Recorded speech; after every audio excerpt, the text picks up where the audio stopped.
email spoofing or IP spoofing.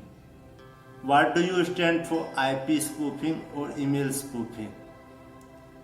The most common type of spoofing that you are likely to encounter of IP spoofing, used primarily to spoof the source address of email. In this case, an email message looks like it comes from one address when in fact it comes from somewhere else instead. The intent is to trick the user into thinking the emails comes from a trusted source so that the user will open the email and act on it in some way.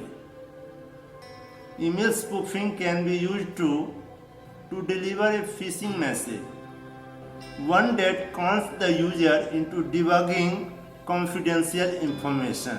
Replying to the email will not work properly, but clicking on this link of email will take the user a spoof website.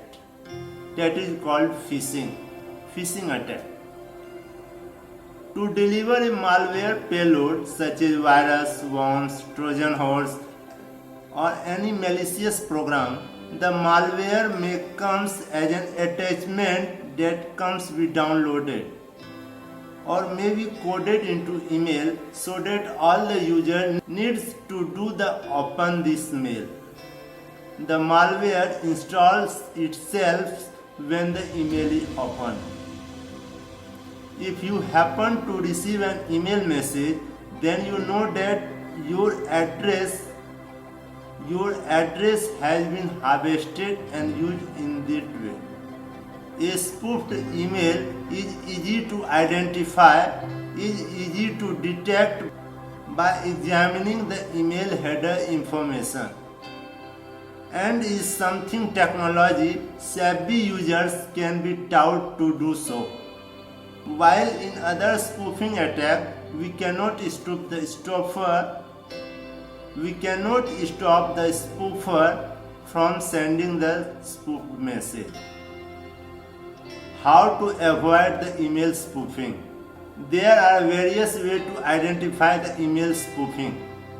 If the users of an organization are not enough knowledge to understand an email header information, then there are some other way that can be used to avoid much of the damage of email spoofing. Users can be trained to download attachment from the untrusted source. Depending on the nature of organization, the email attachment can be blocked.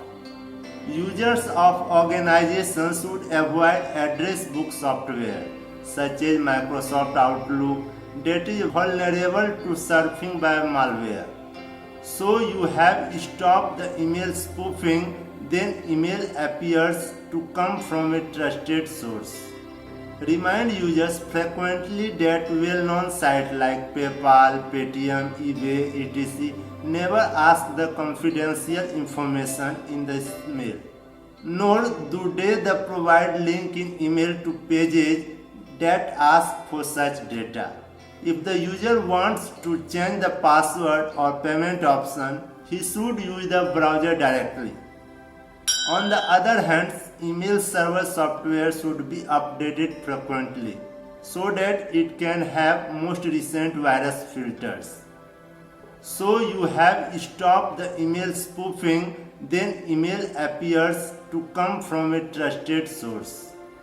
I hope you understand the email spoofing and how to prevent the email spoofing. Thanks for watching.